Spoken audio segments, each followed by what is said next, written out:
Cummings for leaking your text messages. How do you know it's him?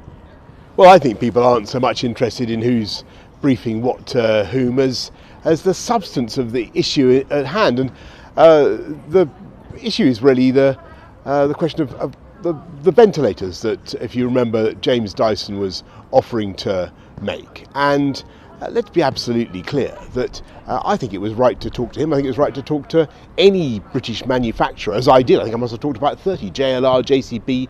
I talked to Williams, the Formula One people, to see what they could do. Remember the situation. We had about 9,000 ventilator beds all told. We were told that the pandemic would mean we needed at least 30,000. We had to scramble to get British manufacturing to make as many as we possibly could. And of course I was in touch with people to encourage them to get them to do that. And I make absolutely no apology about it. And in fact, the more I think about the whole episode, the more mystified I am that some people have chosen to attack it. Because I think Tony Blair was right in what he said, which is that any British Prime Minister in that situation, faced with that kind of spike in the pandemic, would have done the same. Nevertheless, I think there's much more public interest in what we're doing to not just to procure ventilators, and we're now in a position where we do have 30,000 ventilators.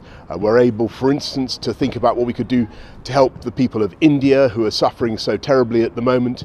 And we've been able to get British manufacturing going. You think about something like PPE, where we faced an absolute disaster back in the early last year, because we literally couldn't make gloves in this country. We couldn't make all sorts of stuff. We can now do it because we've built up the manufacturing base. I'm here actually in Teesside. I'm here in Hartlepool, where you're seeing fantastic things happening. For instance, we're able now to start the making of the Novavax vaccine, which is probably good against all types of variants of COVID, and that will be happening here in Teesside, on in the area of the Freeport, not just helping to save lives in the months to come, but delivering high-skilled jobs